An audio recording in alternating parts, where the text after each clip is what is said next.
Hello everyone, and welcome to English Logic Studio. And today I'm going to teach you 10 popular English slang expressions that will help you sound more natural when speaking with native English speakers.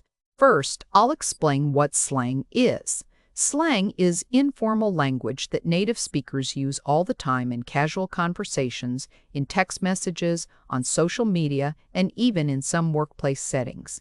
Understanding slang helps you follow natural conversations and connect better with English speakers. Learning slang is really important because it helps you understand natural conversations and connect better with native speakers. The expressions I'll share today are common in American, British, Canadian, and Australian English, so they'll be useful no matter where you're practicing your English. Now, I'll go through these 10 useful slang expressions that will make your English sound more natural and help you understand conversations better. Our first slang expression is hang out. This means to spend time with friends without any special plans. For example, do you want to hang out at my place this weekend? Or I was just hanging out with some friends at the park.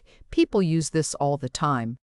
Instead of saying, would you like to spend time together?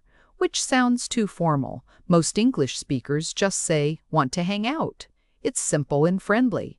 You can hang out at someone's house, at a cafe, or even online.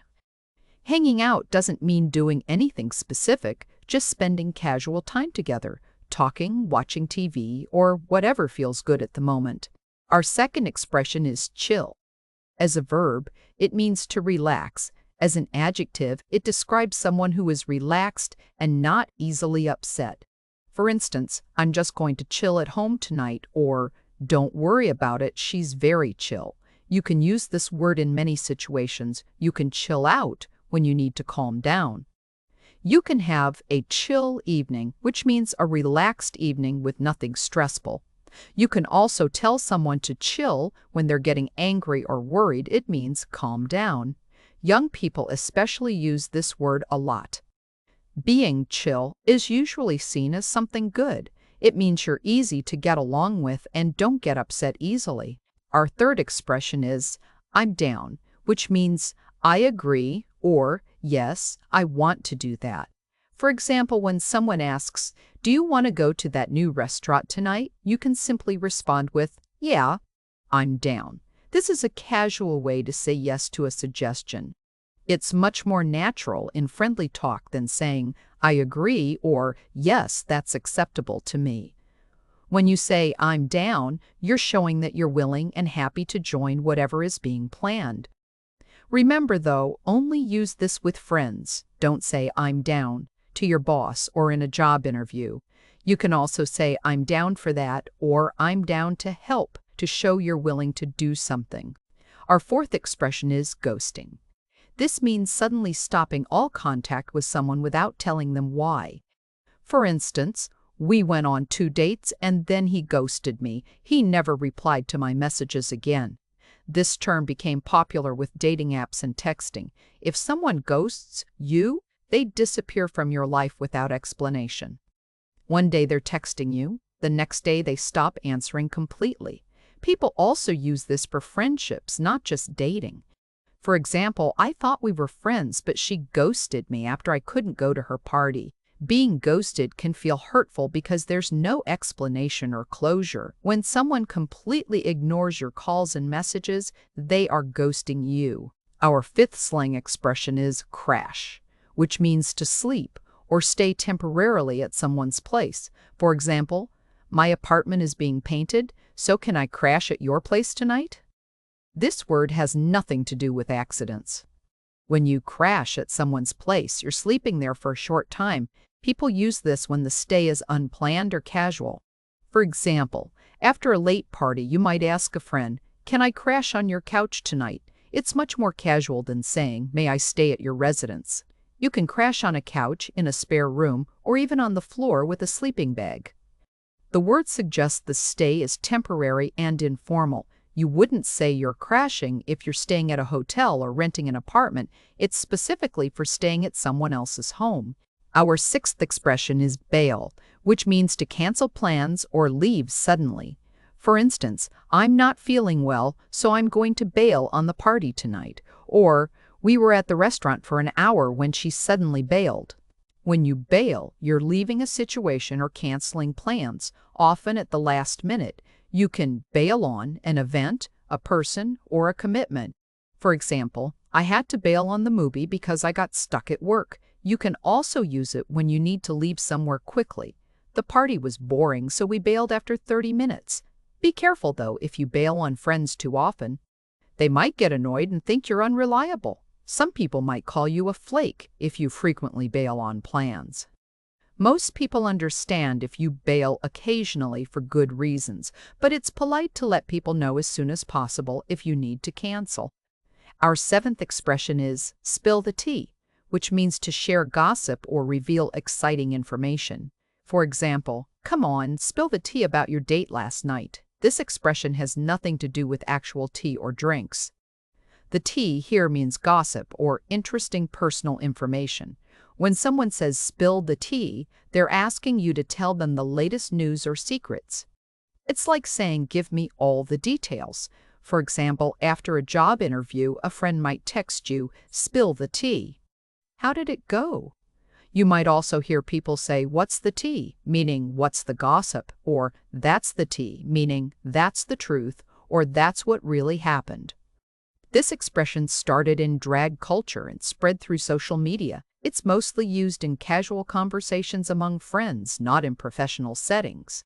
Our eighth expression is slay, which means to do something extremely well or look amazing. For instance, her presentation was amazing, she absolutely slayed it. Or, you look fantastic in that outfit, you're slaying.